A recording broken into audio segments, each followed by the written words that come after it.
oh, hey, we're getting unwhelmed. Like I was functioning enough that it wasn't an issue.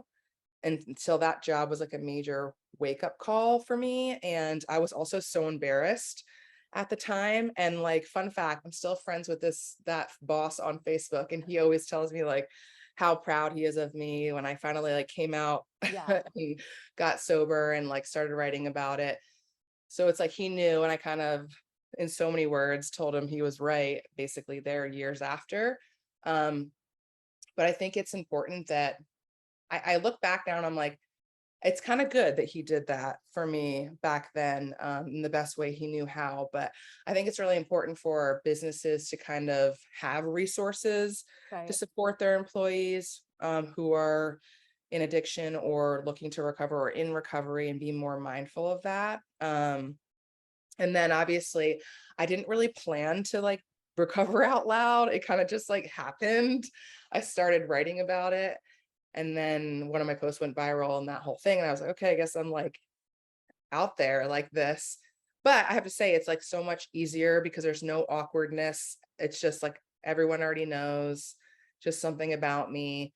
And I think that really destigmatizes it, because I do know some people who don't feel like they can necessarily recover out loud yet, or Hmm. at all. And they kind of are living a little bit of a double life, in their business or wherever they work, as opposed to what they talk about in their regular lives. And that would never work for me. And you were referring to an organization also known as 12 Step. Um, and they advocate heavily for anonymity. And that never resonated with me either. I felt like I can't keep this secret. It's too much for me. Like, I don't want to keep the secret about myself. I feel proud. I feel like people can relate to this. I feel like there's other people struggling with this thing called addiction, Hmm. and it's normal to talk about it. And I felt like my short time that I spent in those groups, I felt like it was very secretive and it never made me feel right. So recovering out loud makes me feel more like myself, makes me feel more free, more relieved. And then, of course, all the jobs I've gotten and coaching and stuff have been a result of being sober and being out loud about my recovery. So that's pretty awesome too. Yeah, super awesome. And what's lovely about that as well is when it becomes your part of your life. One of the things that I felt when I was younger, always hearing just you have to get a job, go to college, do these things, and then just work. You work 9 to 5. Everybody hates their job and whatever. It's like, find the joy in what you do, and finally getting to a place in life where, you know what, it might not be the best paying position. It might have a little more stress at a different level, but being able to be serving in a capacity that there's so much passion for and understanding is really what drives me to continue to stay on my own and do my coaching and my entrepreneurship and business, because I get to stay true to myself. I get to do what I'm passionate about specifically, and to be able to help others. And it's a great feeling to be able to go through that on a daily and not have the worries that some do in corporate America, or any of those sort of arranged and organized employers. Yeah, my hope is that everyone feels comfortable enough to recover out loud someday. That there's no environment that it would feel like they need to be Hmm. secretive. But I do want to honor the fact that some people just might not have that privilege right now. Right. And that's okay too. And I Right. hope that those people can find a support group like She Recovers, or other orgs where they can at least be open, with other people who are experiencing the same thing, Yeah. or one other person, maybe not like the whole internet at first. So, so yeah, I mean, everyone's different. Everyone has their own experiences, but I do want to honor the fact that some people just might not have the privilege of being so open about it right away. Right. But My hope is one day it's just like a normal thing that no one even has to think about.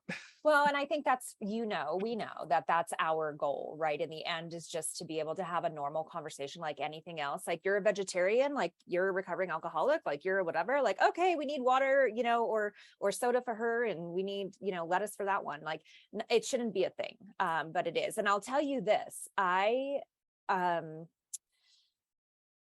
was not recovering out loud when I first got sober. And there was huge reason for that. Family. So my mother's a recovery, back up. I'm throwing her into the mix of recovering. She's an active alcoholic, like full on. She probably might not say that, but she drinks Jack Daniels from noon on. So, and that's been going on for my entire life. My dad is a recovering drug user. And my husband was an executive at a high-level executive at the hospital system here in town. So it was one of those things, like when I decided to go away, like, what are we going to tell the entire community that he serves? His wife is a drunk and she just went away. Like, when I came back, my aftercare from treatment after being gone for 30 days, they sent me to my husband's place of business. And I'm like, wait a minute, there's no other place in town that can help someone in this capacity. So we went through this process of actually getting, what do they call, an alias? Like I had to go into the office and be like, hi, I'm Miss Dixie, and I know the person across from me and she knows I'm not Miss Dixie. And it was probably more of a pain in the ass and like awkward and bizarro land and bringing attention to it than just going in and saying, I have an appointment with a therapist, right? My name's Lori Windfeldt. So yeah, we did that. We bounced around for a long time. And that was back to this. I was not being true to myself. I was trying to please others. I was not wanting to embarrass my husband. I was not wanting to embarrass his place of business. I was not wanting to embarrass my family. It was all about shame. It had nothing to do with where I am now in my life, where I'm like, I'm the one that's out there every single day working my ass off to ensure that I live my best life and that I give that to my family. And then I show my children it's okay not to give into peer pressure. It's okay not to drink to be cool. Like, do what you want to do. Right. And I mean, if that stays true for the whole thing, then it's okay to ask for help. Like it's okay to go to therapy. It's okay to go to treatment. All of those things, because those are all stigmatized things along the of addiction and recovery, unfortunately, but we're working on changing those things very slowly. But I believe we have progress. I'm gonna hop in and interrupt, even though I would like to be here all day and just, again, I just like want to hover in the periphery because all of the things that you're talking about are so incredibly valuable. And one of the things I know holds common for all of us is that our vision is that there is a world where women can say, I would like support to not drink, or I would like to try not drinking. And the experience that Lori had of having to get an alias and having to hold that weight and that secret, that's trauma on trauma on trauma. And that's bullshit, if we can just call that out. But I mean, the fact that you had to think about what was that going to do to your husband's career is not a conversation that men have frequently. But if I had to guess, in nearly every inpatient recovery center where there is a women's group, there is at least half of the group talks about the impact of their drinking on their husband's career. And I would love to see a world where we simply have these conversations and you go to the doctor or the support group the same way that nobody would shame a diabetic for needing insulin, or nobody would shame me for taking Zyrtec every day. It's because my body needs support to not sneeze all damn day. I mean, how could that possibly be any different than the biological factors and sociological factors that play into needing to crack open a bottle of wine by yourself every noon? Okay, let me just step back. I got stuck on step one, the whole worst game show ever, society sucks. I got stuck there a little bit. So I want to just pause for a moment and see if we have any questions in the chat, or anybody would like to unmute and ask a question themselves. I mean, I have a lot of things to ask, but I want to give other people. I like how you're both like, yeah. I copied Lori. Yeah. This is the shoe. I will add to that while we're waiting for the questions, that this isn't the exact same thing, but my husband is a firefighter, EMT, which is a pretty prestigious job in the city that we live in. And he obviously got that job after I'd been sober for many years and talking about it on the internet. But I had the same thoughts and asked the same questions. Like, is this okay? Is it okay for me to be like talking about this while, like, are they going to say his wife is on the internet talking about how she used to drink all the time? And like, is that okay? Ultimately, it's been fine and not an issue and nothing happened, but it did cross my mind. So Yeah. Well, and I'd like to say too, since we have some quick time, is fast forward. Now I think and this is interesting. I used to count day by day, and now I'm like, I think I'm 7 years sober. Maybe it's 8. I don't even know, right? Like it's not, I don't count the days any longer. yeah. We got into such a beautiful place. The more we, as my husband and I, the more we talked about it, and the more we understood truly what this looked like and what this meant. And I think he recognized the passion that I had in wanting to educate others. And because of that, he's my biggest cheerleader now. You know, anytime there's a public speaking opportunity, he'll throw it out there. He helped he helped foster the deal to work on an article in a magazine about my drinking and our history. So it's just lovely to be in a place that you just have to sort of work through it together and understand the good that comes out of these certain things. And Katie just said it perfectly. You know, it shouldn't be any different than her taking medication for her sneezing than us taking medication for our mental health, or for us getting, mental health help for our addictions and of course, trauma underneath that. Exactly. Exactly. I see that Lisa has her hand up and I'd love to hear from her. I also want to take just a moment to point out that my husband got sober. He's given me permission to out him in a number of areas, which is good because I'm very bad at secrets. Other people's no problem, but mine, I don't really have any. It's worth noting that this conversation around recovery and embracing recovery is incredibly sort of dual-sided in society. Like he says frequently that Alcoholics Anonymous should be renamed Alcoholics Obvious. He's like, people know who, like Lori was saying, I was the party girl. People know who is drinking and often who is using, and it becomes just a matter of not acknowledging it. And y'all, if any of you have been around me for more than about 35 seconds, you know how that sits with me. Exactly. Miss Lisa, I would love to hear your question.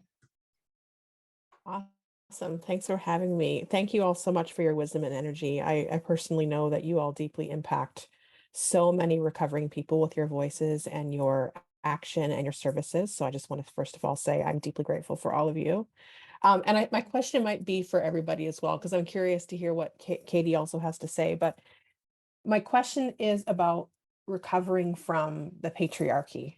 Right, as women, non-binary individuals, gender fluid people, I really do feel that like we are all, we all have a seat at the recovery table simply because of that experience alone. So I'm curious to know how, if you believe in that, if it shows up for you in your personal life, and how it might intersect with the way that you run your business, right? How does this principle of recovering from the patriarchy show up for you personally in your business, and what do you do when you're recovering from such a colossal nightmare?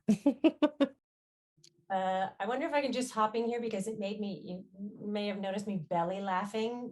It was not at your question, Lisa. It was because it's so it's one of those things where you have to laugh or cry. Because has anybody been in the United States in the last 30 or 60 days? Yeah. So I'm actually going to just hop in here and use up some more oxygen to say that recovering from the patriarchy is incredibly complex and difficult because it is recurring trauma in every facet and everywhere we go. The thing that I do personally for my recovery, continuing recovery from the patriarchy, which also supports BT dubs, my recovery in every other area, is this. I find those like-souled and like-minded women with shared experiences who care deeply for one another, and we show up here and support one another, because the stronger we are, the more power we hold. What the patriarchy wants us to be is disconnected, isolated, scared, apathetic, helpless, hopeless. And this is the opposite of that. And it poses the greatest risk to their hold on power. And Lori asked in chat if, Lisa, if you would mind what you mean when you say recovering from the patriarchy. Yeah, I basically just mean recovering from any kind of system of oppression, right? So when I'll use the example of human rights being taken away, right, in the States with Roe versus Wade being overturned. That's essentially what I mean when I say recovering from the patriarchy. Systems that are rooted in domination and control that are often, but not always, fueled by very privileged white men, for lack of a better term. I mean, it's not always that. I need to leave room for of course, the end. But yeah, those systems that are rooted in domination and control, often fueled by dudes. Lisa, thank you for that question and that clarification. And I hate that my clock says it's 11:55. I hate that, because I seriously would, we would stay here all day. I would love to have Kelly and Lori come back again. And I'd love to include some of our other incredible sisters in recovery who are healers and light workers and bringers of joy and peace. And so if that sounds cool, I mean, we can set that up right away. Yeah. Sounds good to me. Always open to whatever you're cooking over there. Can I mention something before we sign off? Yes.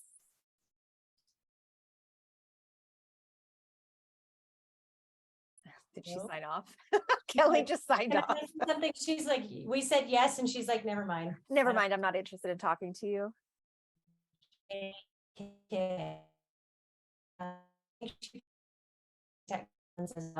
I'm going to, she hops back on here and we can hear her again. Then I will give her the for a minute. Oh yes, please. Oh my God, you guys, my power just went out. I'm on my hotspot, but ooh, you did that fast. I just clicked it as soon as the power went off. I'm like, no. I'm sorry. I'm coming back on in the middle of you saying something, Katie. I just wanted to mention really fast. Obviously, I could elaborate on Lisa's question probably for hours, but I want to say the one thing that I noticed that, Katie, you do amazingly well in your business, and that I am now trying to do in mine since you've become a mentor, is to first name and recognize and acknowledge how the patriarchy affects all of us in our lives, and how we can speak about it and acknowledge it in our business. And that's like the first step. So I just wanted to say that. Oh. I'll also just bring forward, as a regular viewer of Katie's website, if you go to her DEI statement page specifically, you might have some first steps. Just want to throw that into the cauldron. Katie does this in such a beautifully integrated and powerful and poetic way. So if anybody listening to the recording is looking also for something to piggyback, just look at Katie Christensen's website.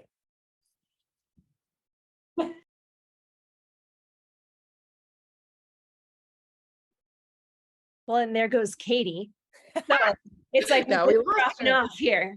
She was just waiting. I knew I was waiting for this mic, but no, Katie, when you come back on, please feel free to jump in. Lisa just did an amazing plug for unwhelmcoaching.com, checking out the DEI statement that is there to help us understand how we can overcome the patriarchy, how we can recover from those things. But all good things must come to an end, and my heart breaks because I forgot that I was co-hosting a webinar and I was just so deeply immersed in this that I was like, yeah, preach it, sister, say it, say it. So definitely we'll have a part 2. There is so much that we can talk about, and just feeling your energy. I mean, it's coming through this screen, amazing. Like my computer's on fire. It's incredible. But Katie, you're back. Thank you.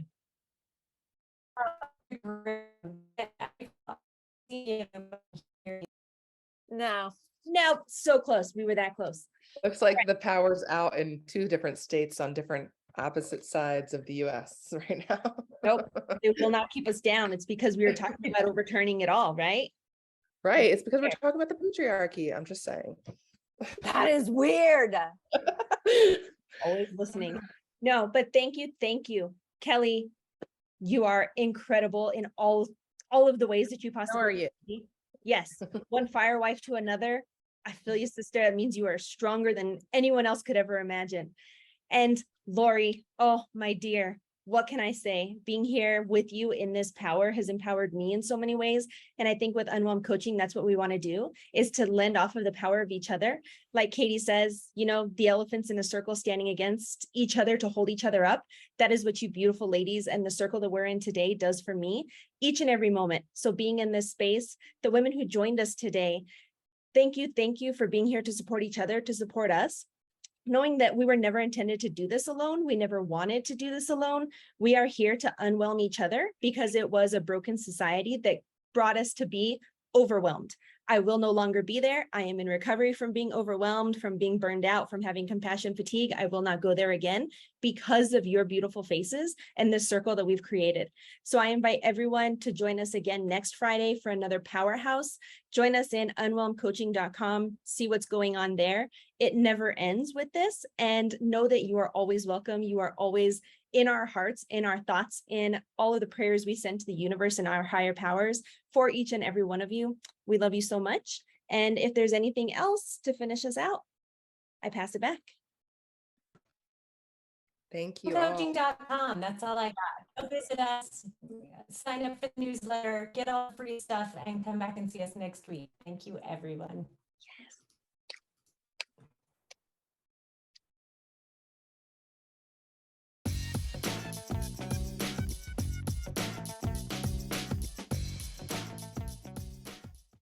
Oh, hey, we're getting unwhelmed. You can catch all of our recordings on our YouTube channel, which you can find in the footer of our website. Commercial over for now.